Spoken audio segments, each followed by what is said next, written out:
efectivamente aprovecharse. Pero eso no es suficiente, tenemos que hacer más cosas. El principal desafío del Perú en los próximos 20 años es la educación. Tenemos que aprovechar una circunstancia muy especial. Muchas gracias, Raúl. La circunstancia muy especial es la siguiente, se llama bono poblacional. ¿Han escuchado hablar de eso?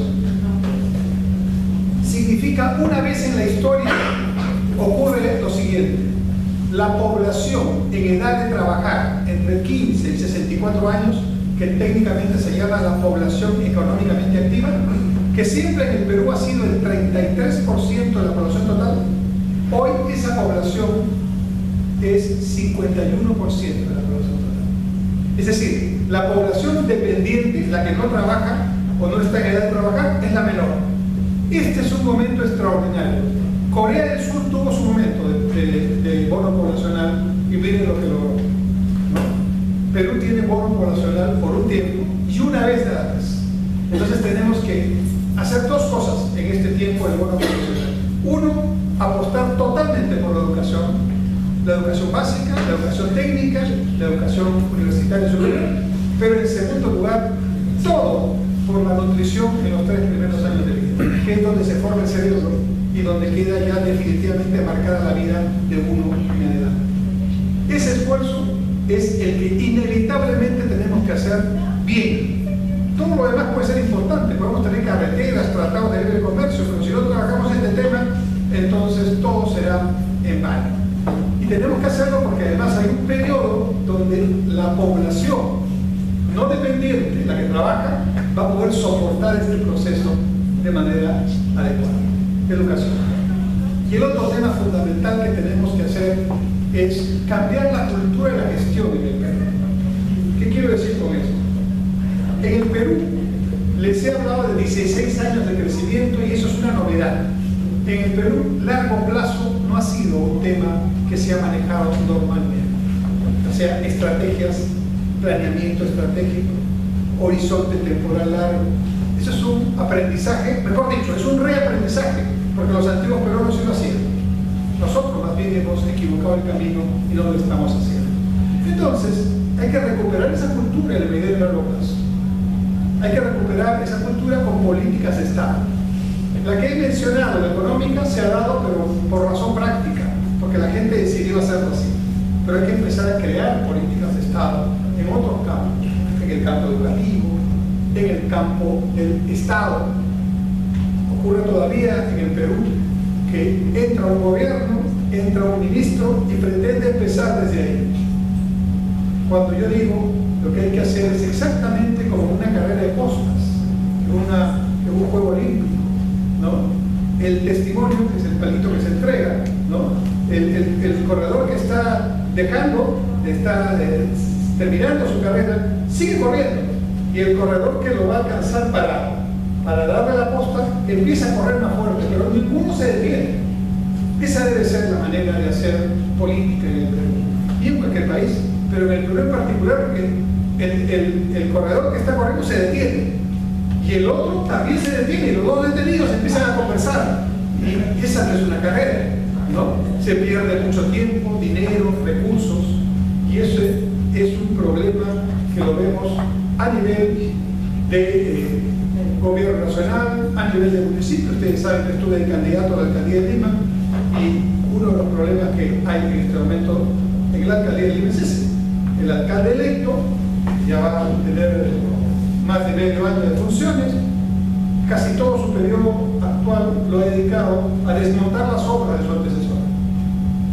Y entonces, cuando se dé cuenta que ya perdió tiempo, igual hizo su antecesor a Cuba, o sea, se le está devolviendo. Pero ¿quién está perdiendo? El ciudadano.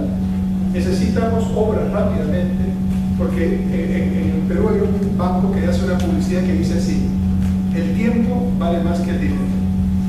Y yo estoy convencido de que es así. Y la política pública tiene que tener 3 objetivos.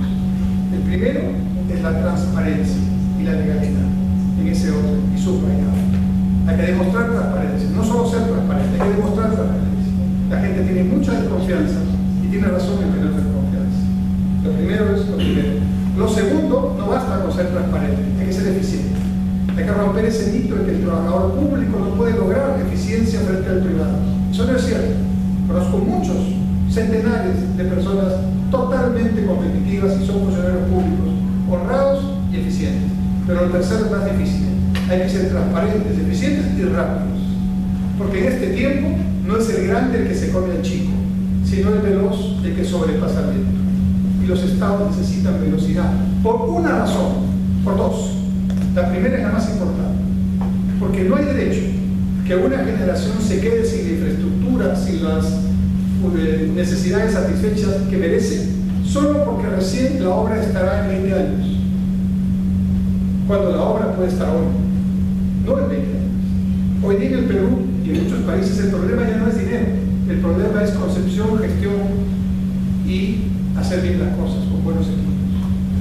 Si yo me demoré 20 años para dar un título de propiedad y 30 años para hacer una irrigación y me demoré 40 años para tener una carretera integrada, hay 3 generaciones que no vieron ni la carretera, ni el título, ni la irrigación. Murieron sin que estuviera eso funcionando. Hay derecho. Si el problema es que hay recursos, hay que ponerle velocidad.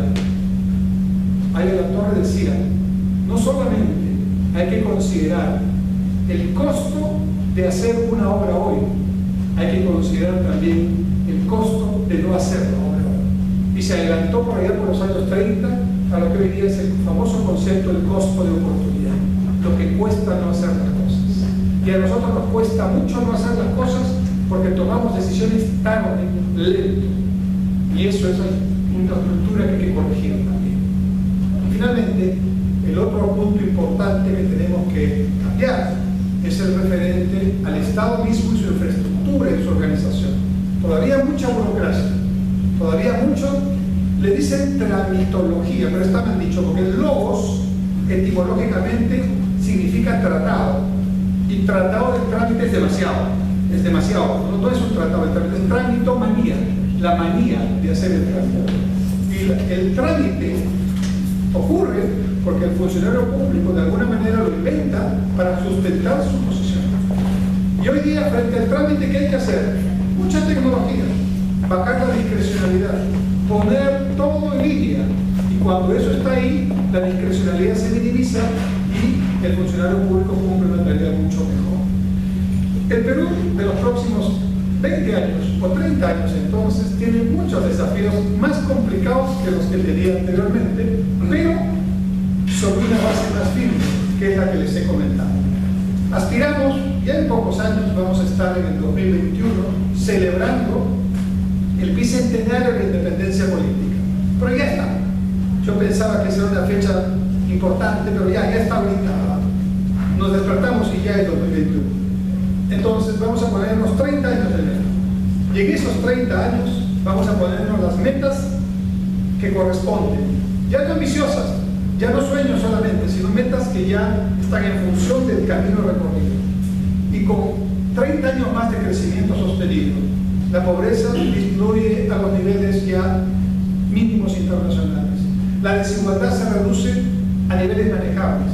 La clase media se ensancha lo suficiente como para que la democracia sea totalmente sostenible. Y los pobres que quedan se reúnen por lo menos para dormir en ciudades intermedias y no en pequeños centros poblados.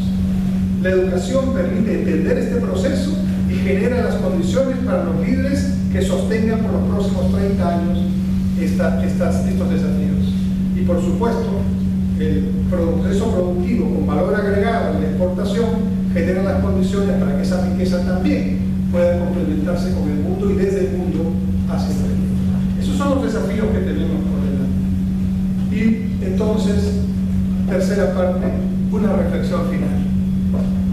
¿Qué es lo que hemos aprendido en estos años? Hemos aprendido que para generar riqueza tiene que haber inversión previa. Y es la única manera, no una ley, no un discurso, no un sueño, no un buen deseo, sino inversión que genera riqueza, es la única manera de generar empleo y de generar ingresos y de bajar la pobreza. Ya lo entendimos casi todos. Todavía hay un pedacito de peruano que sigue pensando que el Estado me lo resuelve, pero ya, el Estado tiene que llegar también allí y hacerle entender que el proceso que ya aprendimos con costos altos todos. Ahora, ¿Qué es lo que nos falta entender? Que eso solamente es posible con una educación que genere las condiciones para que todos los futuros gestores entiendan este proceso muy bien. Y lo segundo que nos falta entender es que ese proceso, para que sea sostenible en el tiempo, tiene que tener productividad, eficiencia y competitividad. Ya eso es un escenario mayor.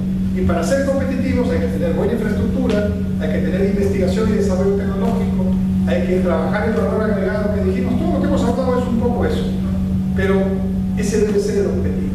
A esto le llamo yo el círculo del éxito en el Perú. 1, educación. 2, riqueza, crecimiento. 3, empleo. 4, ingresos. 5, menor pobreza. 6, innovación y desarrollo tecnológico. 7, competitividad. Luego feedback. Y hacemos el circuito del Perú. Ese proceso, de todas las etapas, ya tenemos como 5 aprendidas. Pero nos faltan 3 claves, el inicio y el final. Y eso es la tarea que en los próximos 30 años tenemos que hacer los peruanos. La gran ventaja que tenemos es que hemos experimentado de todo. Todos los experimentos posibles están en nuestra historia. Y, por lo tanto, es difícil que algo nos sorprenda. Porque hemos hecho a la izquierda, a la derecha, al centro, con variaciones y algunas muy creativas. Ahora sabemos ya que lo básico que hay que hacer ya tiene un solo camino. Le podemos poner matices, le debemos poner matices, pero de ninguna manera cambiar ese origen. Y de esta forma, yo creo que en los próximos 30 años podemos consolidar definitivamente al Perú y colocarlo en un nivel ya de país desarrollado, que sería el sitial en el que merece estar y en el que por su potencialidad debería estar. Muchas gracias.